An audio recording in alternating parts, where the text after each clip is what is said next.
વલસાડ જિલ્લાના કપરાડા તાલુકાના નારવડ ગામે મૃત દીપડાનું ચામડું ઉતારી અને પાંજા કાપી વેચવા જતા 7 ઈસમો ઝડપાયા। પકડાયેલા 7 આરોપીમાં 2 માંજી સરપંચ પણ ઝડપાયા। નારવડ ગામે ખેતરની બાજુમાં આવેલ એક ખનકીમાં પડેલ મૃત દીપડાનું ચામડું ઉતારી કુહાડી વડે દીપડાના પંજા કાપી લીધા બાદ તેનું વેચાણ કરવા ગ્રાહક શોધી રહ્યા હતા ત્યારે WCCની ટીમ ડમી ગ્રાહક બની ટ્રેપ ગોઠવી હતી।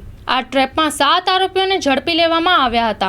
અંતરિયાળ વિસ્તારમાં અંધશ્રદ્ધામાં માનનારા વર્ગ દ્વારા મૃત દીપડાનું ચામડું, નખ, મૂછ અને દાંત જેવી ચીજોથી વિધિ કરી પૈસાનો વરસાદ કરવામાં ઉપયોગ થતો હોવાની માન્યતાને લઈને આ કૃત્ય આચર્યું હોવાનું સામે આવ્યું છે। આ 7 આરોપીને કોર્ટમાં રજૂ કરતા આરોપી દ્વારા માંગવામાં આવેલી જામીન મંજૂર કરવામાં આવી હતી।